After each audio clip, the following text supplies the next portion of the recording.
तुम्हें यूं ही चाहेंगे, तुम्हें यूं ही चाहेंगे, जब तक है दम,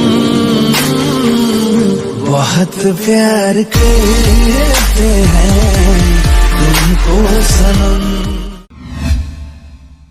कोरोना प्रभाव कम होने के बाद स्कूल खुले।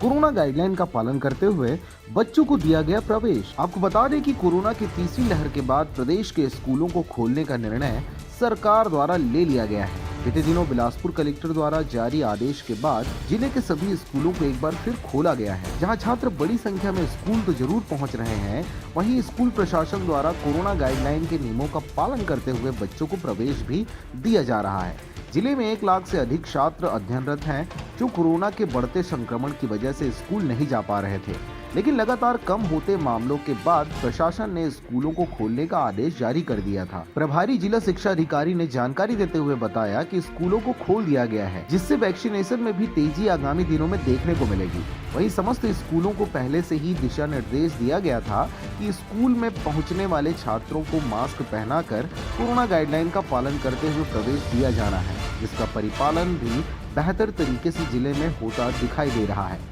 ऐसा ही एक तस्वीर बिलासपुर शहर के सरगिट्टी क्षेत्र के एक स्कूल का है, जहां गाइडलाइन को बखूबी निभाते स्कूल के प्रधान पाठक नजर आए। जी, विगत लगभग 1 माह से जो लगातार शालाएं बंद थी, उसके बाद पुनः शालाएं जो खुल रही हैं, तो छात्र भी काफ़ी उत्साहित हैं। और हमारा जो वैक्सीनेशन का प्रोग्राम है वो भी जो थोड़ा धीमा हो रहा था, अब शालाओं के खुलने के कारण वैक्सीनेशन का कार्य भी अब काफ़ी तेज़ी के साथ होगा। और परीक्षा से पूर्व हमारे जितने भी पढ़ाई के लिए जो आवश्यक चीज़ें हैं, वो थोड़ा बहुत कोचिंग भी बच्चों की हो जाएगी। बिलासपुर से रविंद्र टंडन की रिपोर्ट, RJ रमझाझर।